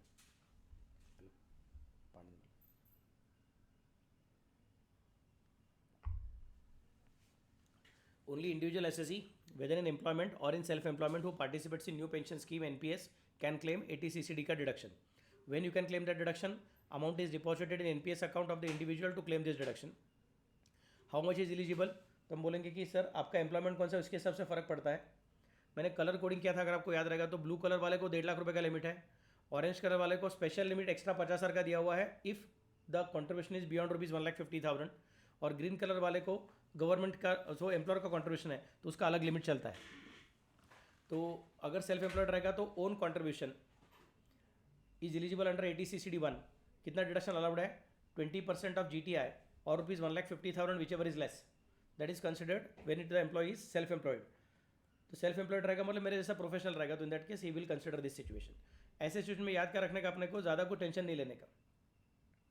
एम्प्लॉयर का कॉन्ट्रीब्यूशन आने वाला है ही नहीं, तो उसको 1.5 लाख का लिमिट एप्लीकेबल है क्या, एप्लीकेबल है. आइदर 20% ऑफ GTI, सैलरी नहीं देखने का क्योंकि सेल्फ एम्प्लॉयड है, 20% ऑफ GTI और ₹1,50,000 whichever is less consider करना है.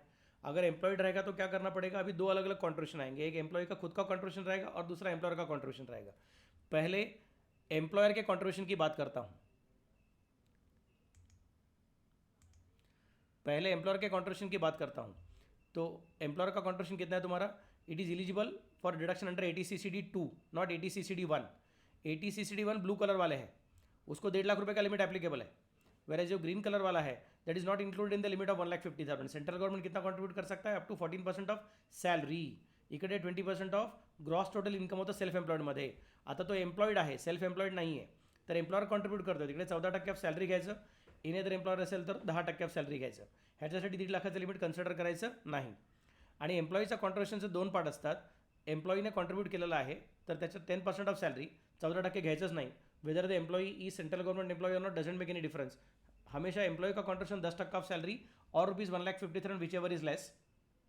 और यहाँ पे सैलरी का मतलब क्या है, basic plus DA of the terms of employment so provide plus commission as a fix percentage of turnover achieved by the employee. याचा अर्थ काय झाला, it should be considered as गेस्टेड डुप्लीकेटर वर्सेस CIT का चीज़. इसको 1.5 लाख रुपए का लिमिट डाला हुआ है, लेकिन अगर एम्प्लॉय ने 1.5 लाख की ओर कॉन्ट्रीब्यूट किया रहेगा तो उसको 80CCD 1 में कुछ नहीं मिलता रहेगा तो भी 80CCD 1B में बेनिफिट मिल सकता है. कितना, if the amount contributed by the employee to NPS is in excess of ₹1,50,000. तो अगर एम्प्लॉय ने खुद ने सिर्फ 1 लाख के ट्रांसफर किया रहेगा तो ये 80CCD 1 भी आता ही नहीं है. 80CCD 1 भी कब आता है, अगर एम्प्लॉय ने NPS में कॉन्ट्रीब्यूट किया हुआ अमाउंट 1.5 लाख रुपये से ऊपर है, तो हम बोलेंगे जितना एक्स्ट्रा कॉन्ट्रीब्यूट किया उतना और ₹50,000 विच एवर इज लेस. और ये 50,000 को हम लोग 1.5 लाख रुपये के लिमिट के बाहर ही कंसिडर करते हैं. कळते मी काय सांगितलं ते. हो सर. हाँ सर.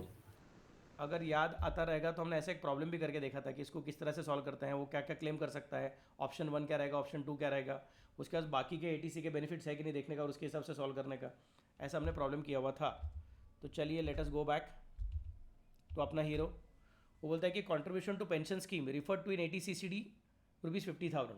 तो पहली बात हम अज्यूम करेंगे कि ये एम्प्लॉईज कॉन्ट्रीब्यूशन टू PPF है. एम्प्लॉयर तो PPF में कॉन्ट्रीब्यूट करते ही नहीं है, तो अजम्पशन का भी जरूरत नहीं है, बाय डिफॉल्ट हो गया. बाद में contribution to pension scheme refer to under 80CCD 50,000. तो सर ये 80CCD में तो अलग अलग चीज़ें था ना, एम्प्लॉई का भी रह सकता है, एम्प्लॉयर का भी रह सकता है, ऐसा अलग अलग चीज़ें. तो आप क्या कंसिडर करोगे. मैं बोलूँगा कुछ बोला नहीं है, मतलब हम इसको क्या कंसिडर करेंगे, एम्प्लॉई का कॉन्ट्रीब्यूशन कंसिडर करेंगे. और कुछ बोला नहीं तो हम लोग इसको 80CCD 1B के अंदर कंसिडर कर सकते हैं. कळते का भी काय सांगितलं ते, मतलब we are going to consider this point. Clear. Hello. हो सर. ओके. तो उसको 1.5 लाख रुपया PPF की वजह से मिल जाएगा और ऊपर से 50,000 रुपये एक्स्ट्रा से मिल जाएगा.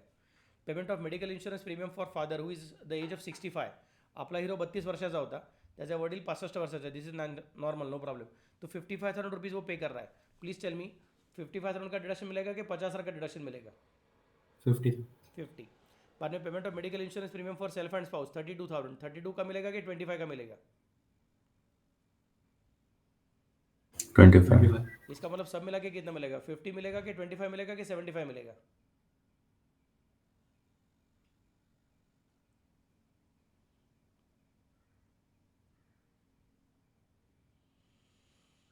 आवाज में 75.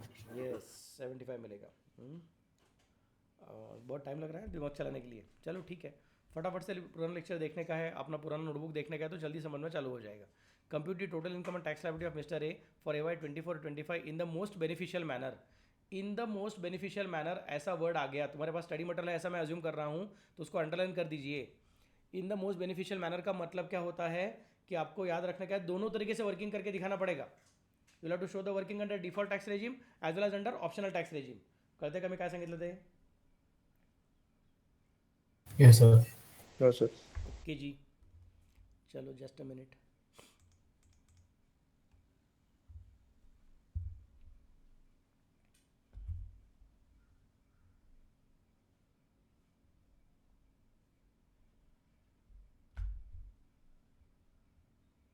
अरे वो प्रिंट स्क्रीन के लिए कौन सा किए रे.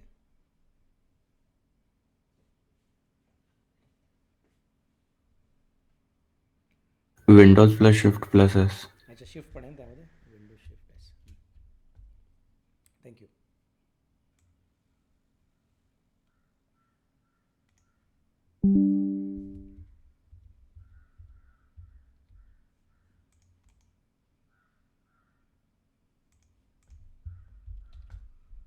चलो फिर अब क्या चालू करेंगे हम लोग, प्रैक्टिकल प्रॉब्लम चालू करेंगे. सबसे पहले क्या वर्किंग करेंगे उसका, as if is under which regime, default tax regime. अगर अपना राजा डिफ़ॉल्ट टैक्स रेजिम में जाता है तो क्या क्या होगा बताओ रे. सबसे पहले ऊपर क्या आएगा बताओ, नाम काम धाम, याद है क्या.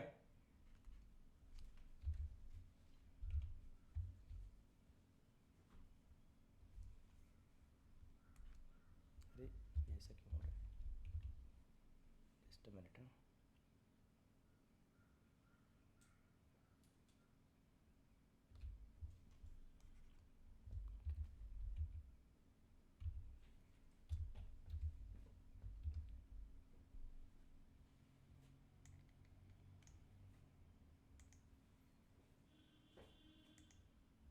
ओके, सबसे पहले आएगा नाम काम धाम. नेम क्या बोलो उसका, मिस्टर ए. बाद में क्या है, स्टेटस. कुछ बोलना है तो हम क्या कंसिडर करेंगे, R O R and individual.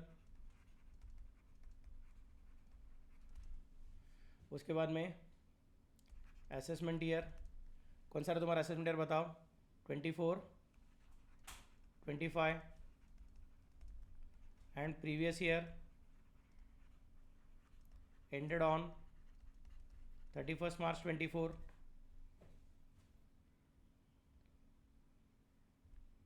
करते कैसे करना, और नाम के आगे लिख के रखो 32 ईयर्स.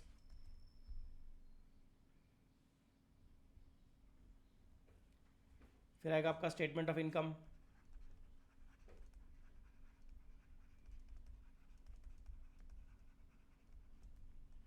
And tax liability.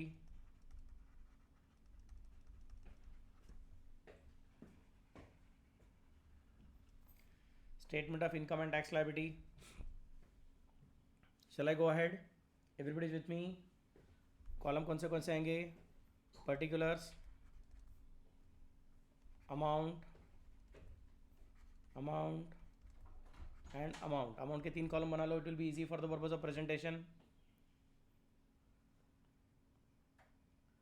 फटाफट से बता रहे हो लोग, shall I go ahead. Yes sir. Om Raja तर नीट लिहायचं हो आहे. सर. हां, आता जरा नीट लिहायचं सगळं आपल्याला व्यवस्थित पैकी. हो सर. ओके. सबसे पहले आएगा आपका इनकम फ्रॉम सैलरी, अंडरलाइन. उसके अंदर उसने क्या बोल के रखा है, बेसिक सैलरी बोल के रखा है. बेसिक सैलरी कितना है उसका, 50,000 पर मंथ है. तो 50,000 इंटू 12 मंथ्स मतलब कितना हो जाएगा रे, 6 लाख. बाद में कौन है, उसको मिल गया ट्रांसपोर्ट अलाउंस ₹15,000 पर मंथ. अच्छा, यहाँ पे हमको ऊपर लिखना पड़ेगा, कौन सा रेजिम पहले लिखेंगे हम लोग, डिफॉल्ट टैक्स रेजिम कंसिडर करेंगे. हाँ,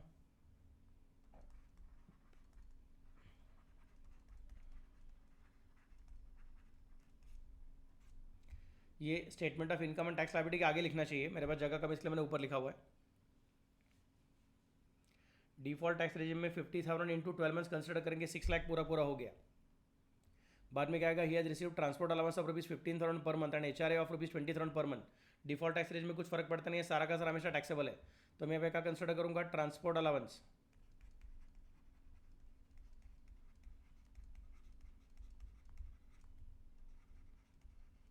वो कितना मिला है उसको, 15,000 पर मंथ मिला हुआ है. 15,000 इंटू 12 मंथ्स मतलब कितना रहे, 1,80,000 ना.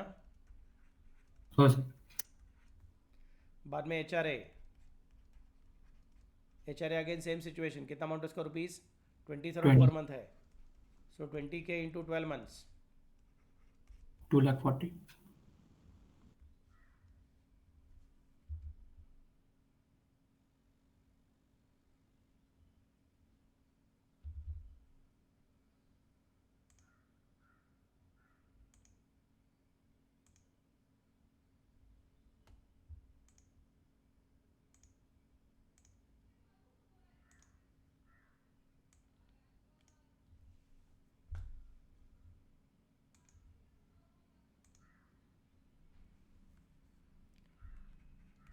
2,40,000 डायरेक्टली सेकंड कॉलम। आपके फर्स्ट कॉलम का ज़्यादा यूज़ नहीं हो रहा है, बट रहने दो, टेंशन मत लो उसका, क्योंकि आगे अपने प्रॉब्लम में आएगा, उसको ज़रूरत पड़ेगी। नेक्स्ट पॉइंट कौन सा है तुम्हारा? And he has paid a rent of 25,000, अभी कुछ फ़र्क नहीं पड़ता है। He has also paid interest of rupees 2,10,000, उसका कुछ फ़र्क नहीं, सैलरी में कुछ फ़र्क नहीं पड़ेगा, हाउस प्रॉपर्टी में फ़र्क पड़ेगा। Construction of the house is completed, okay, वो बाद में। कॉन्ट्रीब्यूशन टू RPF है तो ATC की बात चालू है, बाद में पेंशन स्कीम ATCCD वो तो चैप्टर 6 से की बात चालू है। मेडिकल इंश्योरेंस चैप्टर 6 है, medical insurance for self and spouse chapter 6 है, छोड़ दो। मतलब इसका टोटलिंग करूँगा, नाम रखूँगा ग्रॉस सैलरी।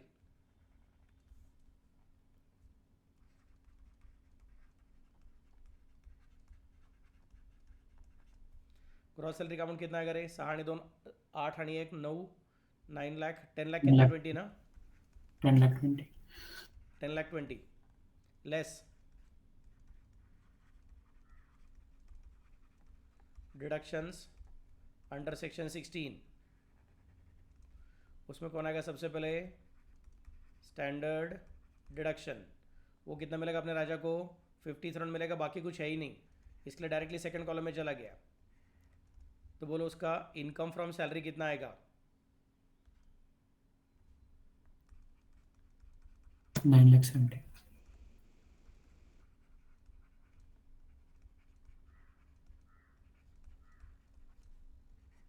9,70,000। बाद में income from house property,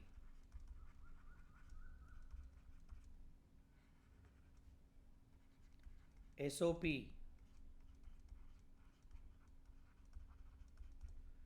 default tax regime is equal to no deduction for interest on money borrowed.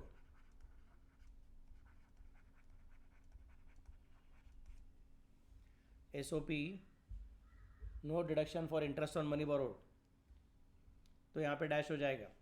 मेरे ख्याल से उसका और कुछ इनकम है नहीं, तो इसका नाम रखूँगा ग्रॉस टोटल इनकम। बोला आपका ग्रॉस टोटल इनकम कितना आएगा? 9,70,000 आने वाला है। Next, less from that deductions under chapter 6A, deductions under chapter 6A underline करूँगा, नीचे लिखूँगा default tax regime is equal to no deduction for ATC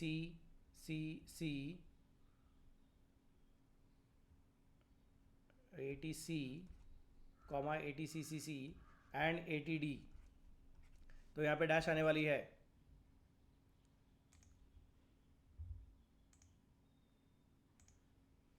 next line पे आएगा फिर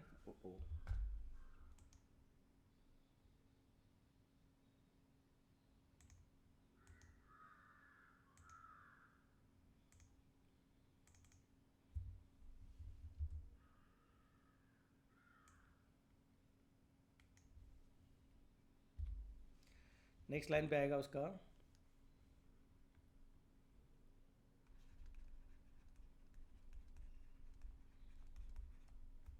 sorry for that,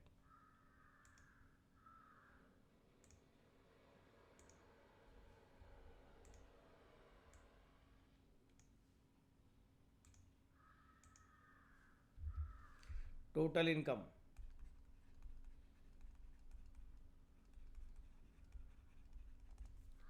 total income फिर से बार 9,70,000 रहेगा। करते कैसे करना? हो सर। तो उसको डबल अंडरलाइन करने का काम खत्म। उसके नीचे लिखेंगे कंप्यूटेशन ऑफ टैक्स,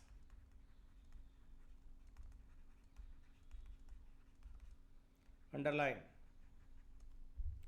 हमने डिफॉल्ट टैक्स रेजिम बोला, मैं भूल गया। डिफॉल्ट टैक्स रेजिम का अपना रेट्स कितना चालू होता है? फर्स्ट एग्जाम्पशन लिमिट कहाँ तक है? 3 lakhs. 3 लाख। तो पहले 3 लाख के ऊपर तो कुछ टैक्स नहीं, उसके बाद में 3-3 लाख रुपए जंप करते जाने का है। 3-3 लाख रुपए जंप करने का, और रेट ऑफ टैक्स कितने से जंप करते जाएंगे? 5%. 5% से जंप करते जाएंगे। तो इसका मतलब मुझे बोलना पड़ेगा on first rupees 3 lakh, nil, first column में लिख रहा हूँ। बाद में on next rupees 3 lakh at the rate of 5%, मतलब कितना रे 15,000, फर्स्ट कॉलम में लिख रहा हूँ। On next rupees 3 lakh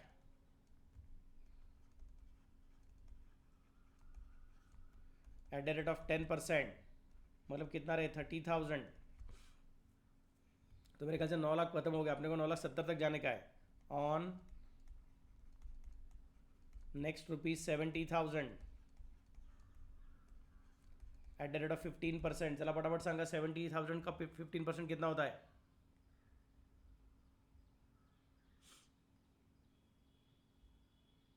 $10,500. 10,500 totalling बोलो कितना आता है? 55,500. 55,500। मुझे याद नहीं है, तुम बताओ इसको सरचार्ज लगेगा कि नहीं लगेगा? नहीं लगेगा. नहीं. तो ऐड सरचार्ज नहीं। सरचार्ज नील। टोटलिंग कितना हो गया? 55,500।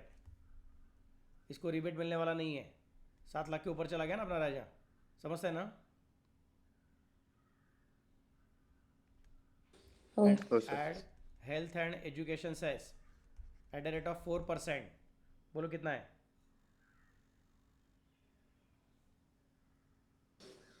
2220. 2220।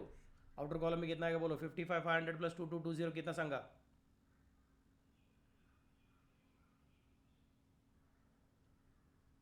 57,720. 57,720 माइनस TDS और एडवांस टैक्स सांगितलेलं नहीं है। सो टैक्स पेएबल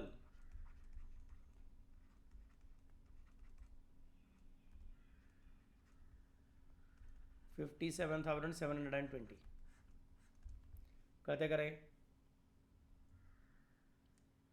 हो सर। तो अपने राजा को मालूम पड़ गया कि उसका tax liability under default tax regime is going to be 57,720। Let us consider second point. Second point कौन सा रहेगा अभी उसका? Let us try to find out what is his tax liability under optional tax Optional. Regime. करते हैं सगळ्यांना? Yes.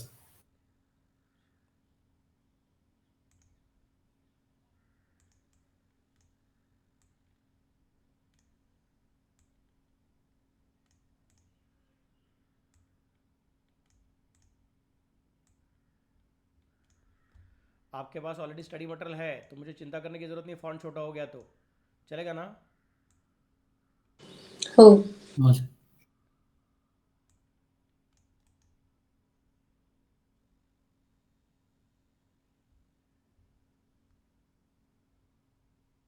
Distribute column कहाँ पे गया रे?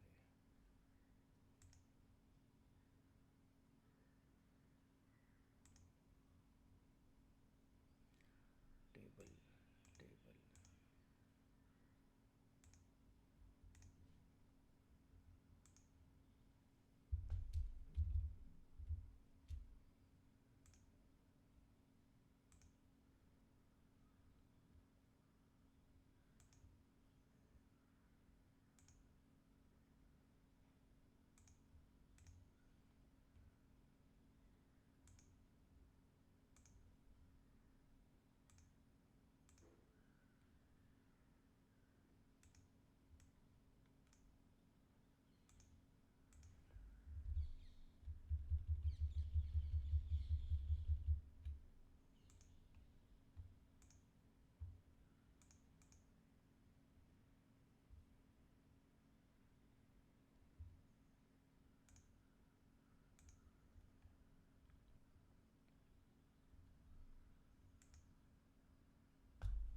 मेरे पास जगह कम है, इसके लिए मैं एक लाइन में पूरा करूंगा, आप एक के नीचे एक लिखोगे वो सब चीज़ों को।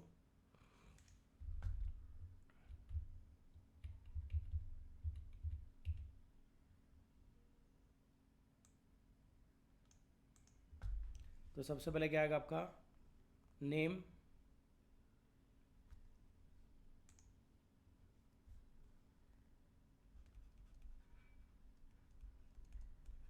मिस्टर ए, ब्रैकेट में 32 ईयर्स, बाद में स्टेटस ROR इंडिविजुअल, बाद में AY 202425, PY ended on 31st March 24, फिर लिखूँगा statement of income and tax liability under optional regime. Shall I go ahead?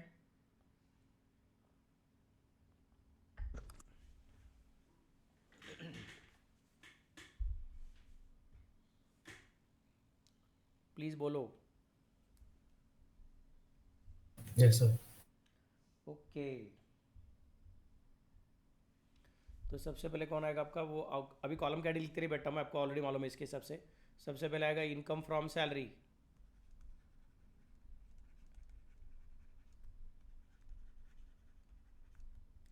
Income from salary में सबसे पहले कौन आएगा रे, अंडरलाइन करने के बाद बेसिक सैलरी, वो वही है उसका 50,000 इंटू 12 मंथ्स. सेकेंड कॉलम में चला गया 6 लाख, बाद में ऐड टू दैट और कौन उसको मिलने वाला, he receive transport allowance of rupees 15,000. मला आठवत नाही तुम्ही सांगा ट्रान्सपोर्ट अलाउंस टॅक्सेबल आहे का एक्झॅम्प्ट आहे.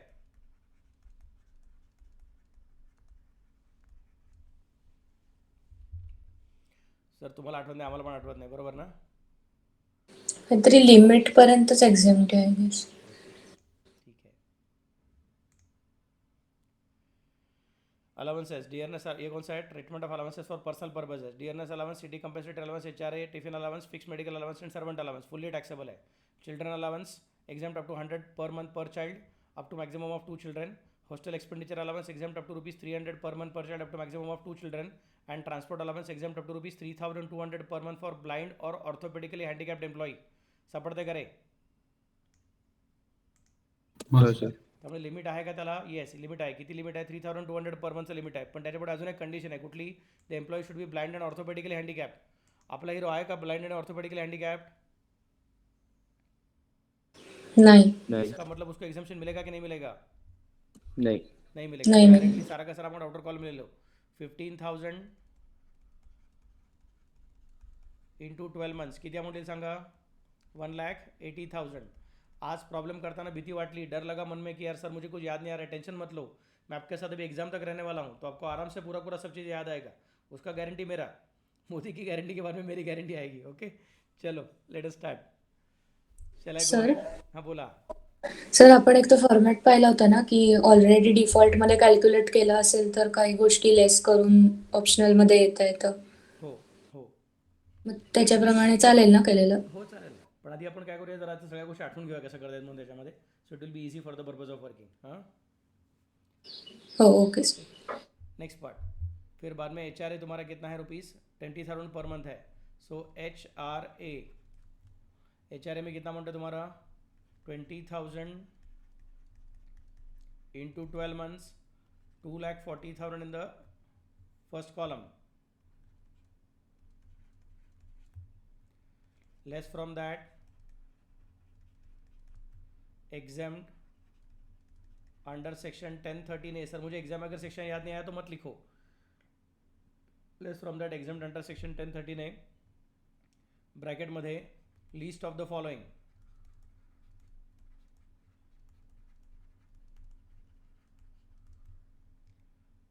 उसमें कौन आएगा तुम्हारा, सबसे पहला पॉइंट क्या रहता है बताओ, अपना दिल्ली वाला रहने वाला है वो, please tell me first point क्या रहेगा, 50% ऑफ सॅलरी. 50% ऑफ सॅलरी म्हणजे किती रे, त्यामध्ये बेसिक सॅलरी घेणार का? येस. ट्रान्सपोर्ट अलाउन्स घेणार की नाही घेणार सांगा? नाही घेणार. नाही. घेणार. फक्त basic plus DA if the terms of employment so provide plus commission as a fix percentage of turnover achieved by employee असतं आहे. समजलं का सगळ्यांना? यस हो. In that case I can specify directly 6 lakh का 50% लेना पड़ेगा. और मेरे ख्याल से अपने राजा का ना सैलरी चेंज हुआ है, ना प्लेस ऑफ रेसिडेंस चेंज हुआ है, ना रेंट चेंज हुआ है, ना HRA चेंज हुआ है. मतलब we can make calculation on annual basis. तो 6 लाख इंटू 50% लिया तो भी चलेगा. मतलब मैं अलग से वर्किंग नहीं कर रहा हूँ, ये पे वर्किंग करके दिख रहा हूँ. अमाउंट कितना आएगा? 3 लाख. बाद में सेकंड पॉइंट कौन सा तुम्हारा? Rent paid minus 10% of salary. Rent paid किती त्याचं 25,000 रुपीज आहे. So I write here 25,000 into 12.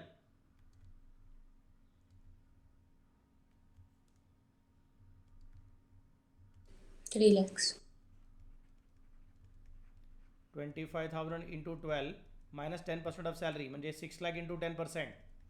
कळते का मी काय म्हणतो ते?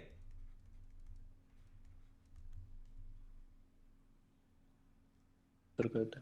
चलो तो 25,000 इंटू 12 मतलब कितना हो गया? 3 लाख. और 60,000 का 6 लाख का 10% मतलब 60,000. तो आंसर कितना आएगा? 2,40,000 आएगा ना? हो सर. हो सर. 2,40,000.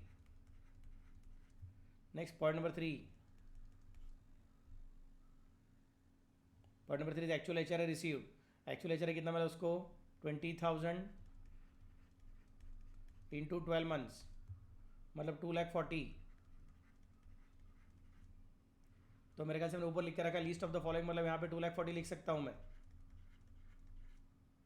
तो आउटर कॉलम में कितना आएगा मेरा answer? Nil. Nothing is taxable. कहते करे. हो सर. हो.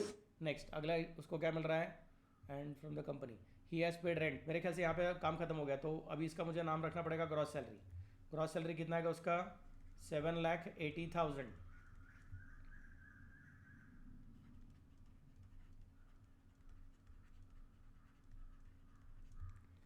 Less from that deductions under section 16. Optional regime में उसको कितने अलग अलग डिडक्शन मिलते हैं मुझे याद नहीं, तुम बताओ. Entertainment allowance, tax on employment आणि स्टँडर्ड. येस. इसका मतलब मुझे कंसिडर करना पड़ेगा. लेकिन यहाँ पे तो कुछ प्रॉब्लम नहीं है, सिर्फ स्टैंडर्ड डिडक्शन ही है क्योंकि उसको बाकी कुछ मिला ही नहीं था. तो लिखूंगा यहाँ पे स्टैंडर्ड डिडक्शन.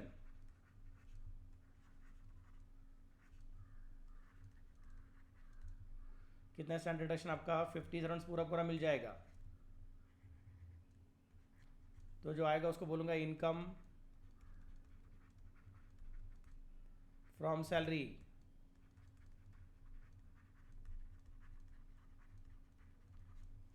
बोलो कितना का इनकम फ्रॉम सैलरी? 7,30,000. कहते करे. हो सर. Next part.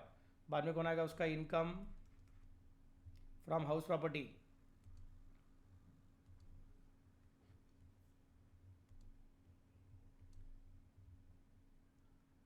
ये पॉइंट नंबर 1 था मेरा. अब पॉइंट नंबर 2 आ गया.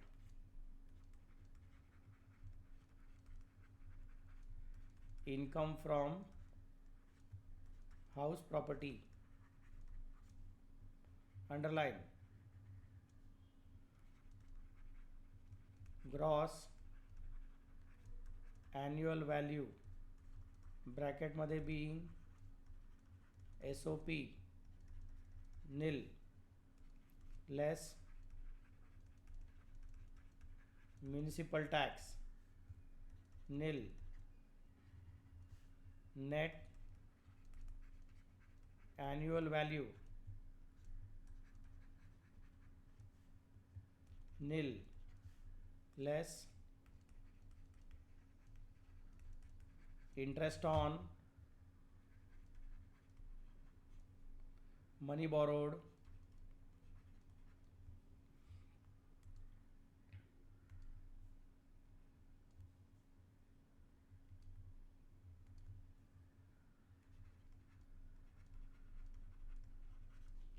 इनर कॉलम मध्ये 2,10,000. नेक्स्ट लाईनला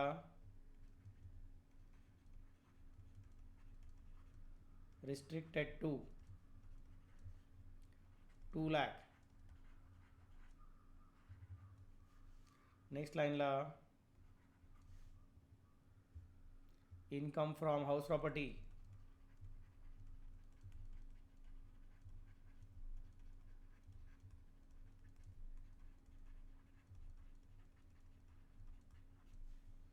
कितनी आंसर है नेगेटिव 2 लाख। तो जो बचेगा उसको मैं कहूँगा gross total income which is rupees 5,30,000।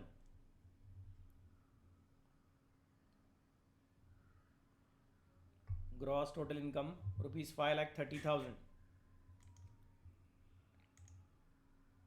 Next page पे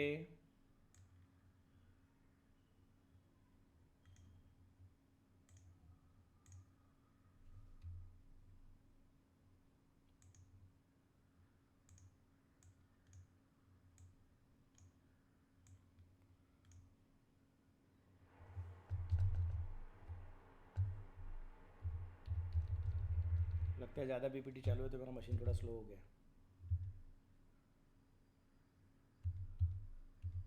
चैप्टर 6 से कर डिडक्शंस को बंद कर देता हूँ, हाउस प्रॉपर्टी को बंद कर देता हूँ।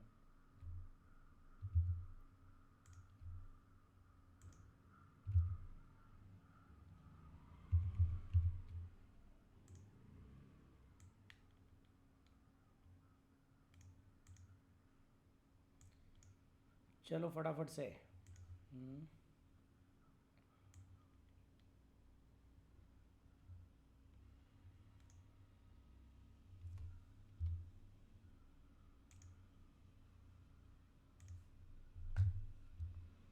कितना है आपका ग्रॉस टोटल इनकम?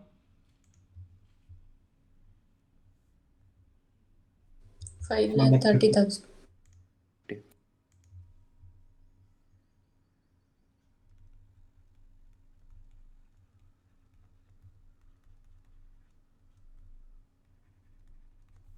5,30,000.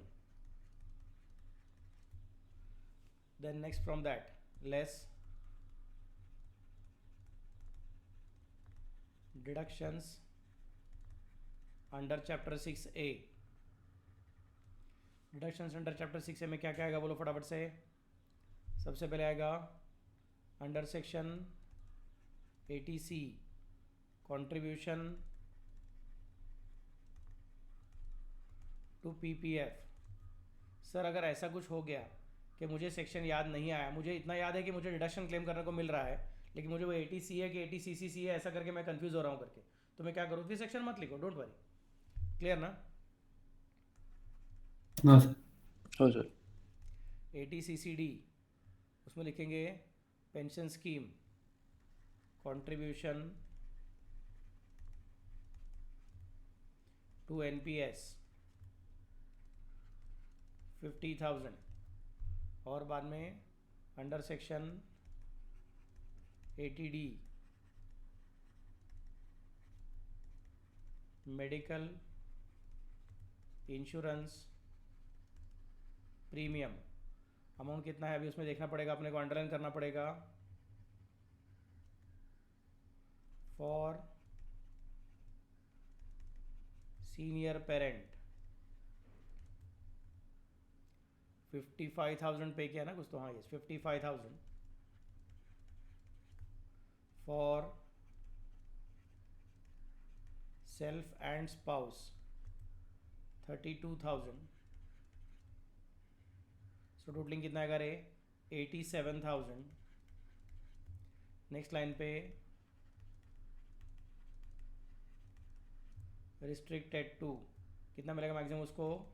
75,000 मिलेगा। करते का हाँ नेक्स्ट पार्ट। फिर अभी 1,50,000 और 50 मतलब हो गया 2 लाख। 2,75,000 यहाँ पे कट होगा। तो बोलो अपने राजा का टोटल इनकम कितना आएगा? 2,55,000।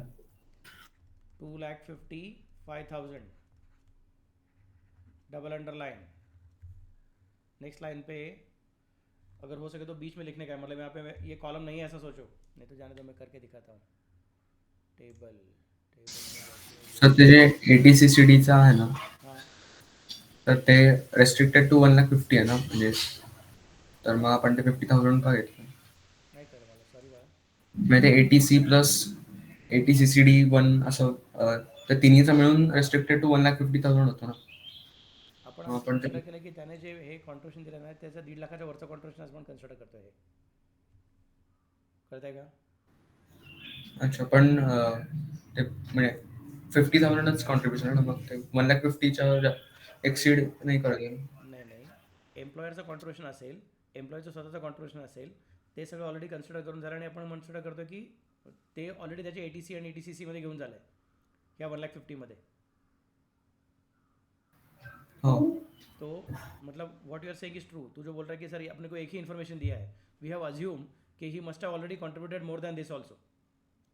समजलं का? म्हणजे एम्प्लॉयरनी का?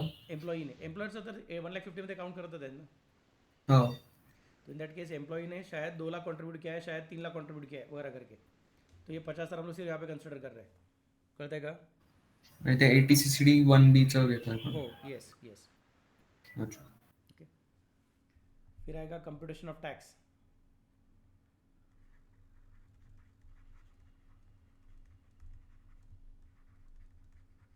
बाद में मैंने नोट लेके दूंगा, don't worry. Computation of tax liability. अभी डिफॉल्ट टैक्स रेजिम है और अपना हीरो 32 ईयर्स का है, मतलब उसका लिमिट्स कैसा रहेगा बताओ? 2,50,000 पर्यंत एक्झाम, 2,50,000 to 5,00,000 आणि 5,00,000 to 10,00,000. For first rupees 2,50,000.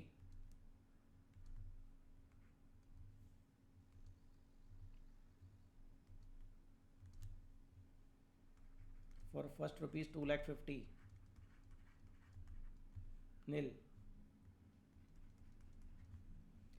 Next rupees किती रे? 5,000 ना फक्त. नेक्स्ट रुपीज हो. 5,000. मैं बुढ़ा आदमी है ना, इसलिए मेरा हाथ में हमेशा रुपीज पुराना वाला ही चीज़ आता है.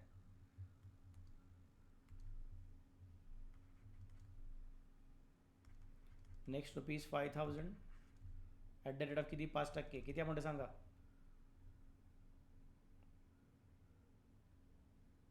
250. 250.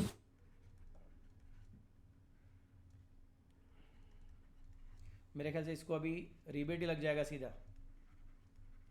Minus rebate under section 87A. Under section 87A.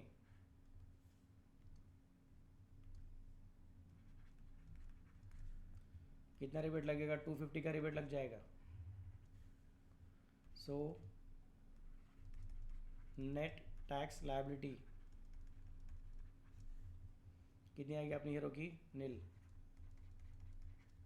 और TDS PDS कुछ है नहीं, तो रिफंड कुछ आने वाला नहीं है. करते का? माइनस TDS और एडवांस टैक्स नील.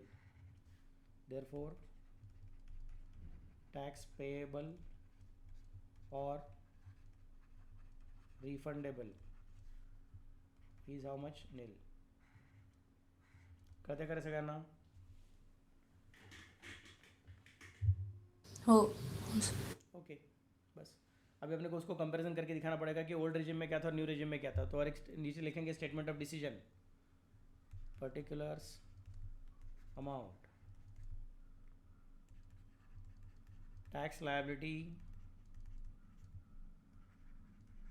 अंडर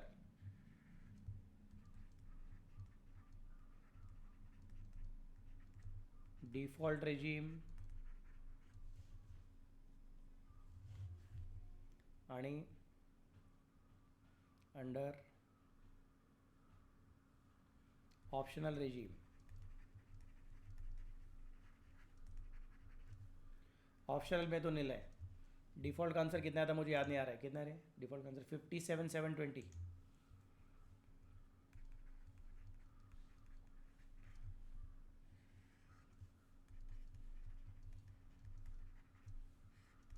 डिसीजन नोट लिखो. Since the tax liability under default regime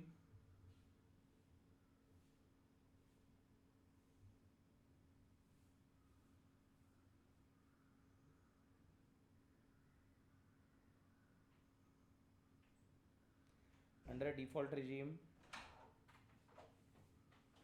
the tax liability is higher than the optional regime.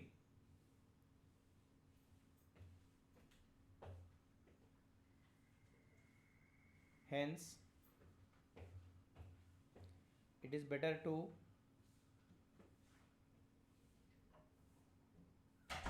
opt for optional regime. Full stop. खत्म. अभी और एक नोट लिखने का है.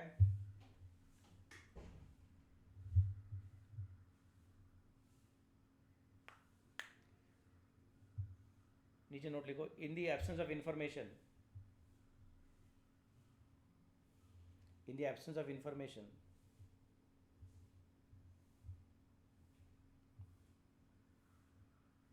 it is assumed that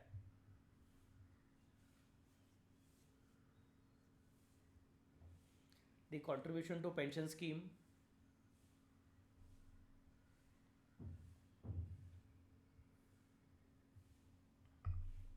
of rupees 50,000 made by Mr. A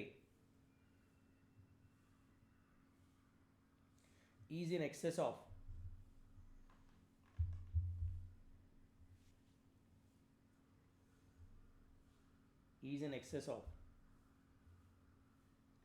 the regular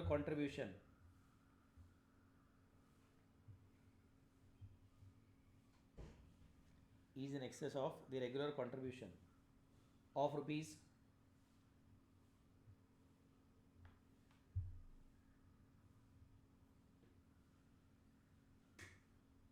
1,50,000.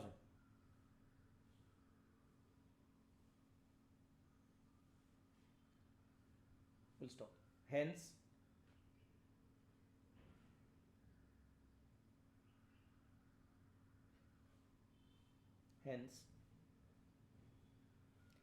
it is separately claimed as a deduction under Chapter 6A.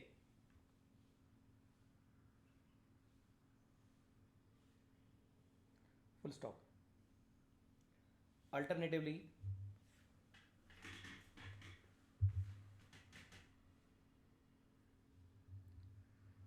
if it is assumed to be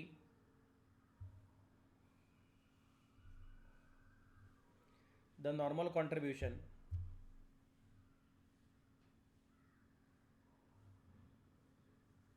then he won't get a deduction under Chapter 6A.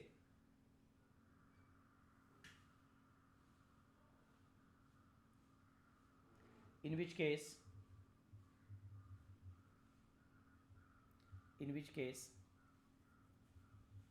his deduction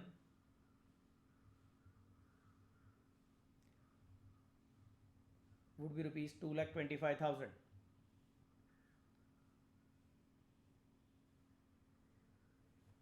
Full stop. Total income rupees 3,05,000.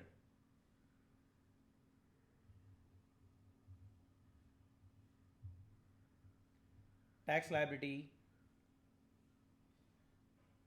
फिर कितना करें 55,000 का 5% आएगा ना. Tax liability of rupees 2,750.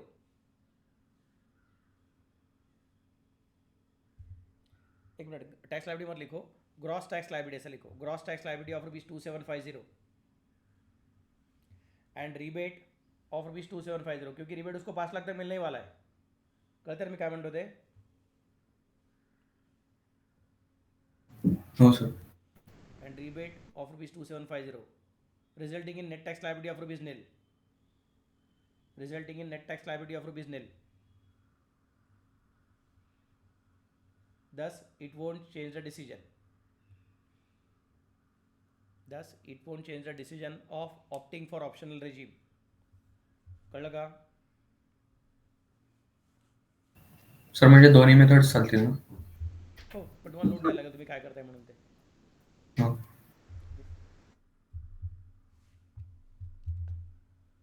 So here we complete the first question. आज थोड़ा ज़्यादा time लगा अपने को करने के लिए. मैं भी क्या करता हूँ कल के लेक्चर के लिए मैं पहले से वो प्रिंट स्क्रीन करके पीपीटी बना के रखता हूँ, so that we will directly solve the questions. करते का? यस हो सर. हो sir. It will be easy for the purpose of working, क्योंकि अगला क्वेश्चन थोड़ा बड़ा है अभी फिर से एक बार. उनका भी कितना है? अच्छा उन्होंने क्या लिया? उन्होंने वही लिया ना, 250 लिया उन्होंने. ओके चलो ठीक है, नो प्रॉब्लम, गुड. कल का क्वेश्चन है उसको HRA और RFA का वर्किंग करके दिखाने का अपने को, ठीक है. और बाद में ये सब अलग अलग क्वेश्चन है, 5 6 7 8 कितने क्वेश्चन दिए इंस्टीट्यूट ने? 7 8 10 11 12 13 15 क्वेश्चन दिए हैं ना. ओके तो हमारा कोशिश क्या रहनी चाहिए, दिन में कम से कम हम लोग 3 से 4 प्रॉब्लम करेंगे. That's what we should try to go for. करते करें बाद में. हाँ सर. हो सर. तो अपना ये 5 दिन मतलब ये हफ्ते के एंड में अपना ये टॉपिक खत्म होना जैसा मैं कंसिडर कर रहा हूँ, तब तक अपना बुक्स भी आ जाएगा, फिर बुक्स कंप्लीट कर देंगे. क्लियर ना? यस. और फिर सर. बाद में 3 दिन अकाउंट्स रखूंगा, 3 दिन टैक्स रखूंगा. Okay sir. चलेगा, ठीक है. और साली मैडम का आपको टाइम टेबल ऑलरेडी आप मालूम है मेरे ख्याल से, मैंने क्लासरूम में डाला हुआ था टाइम टेबल, तो उस टाइम टेबल को देख लीजिएगा. और उसके हिसाब से बाकी के सब्जेक्ट का भी आपको रिवीजन चालू करने का है. So don't just think that sir ने अपने को सुबह दे दी अभी मैं दिन भर आराम करूंगा, नहीं तो दिन भर सिर्फ टैक्स का ही पढ़ाई करूंगा. वैसा मत कीजिए, क्योंकि आपका एग्जाम अभी 17 तारीख को चालू होने वाला है. क्लियर ना? हो सर. ओके चलो ठीक है, आज के लिए इतना ही काफ़ी है. भागो, बाय सर. Bye bye.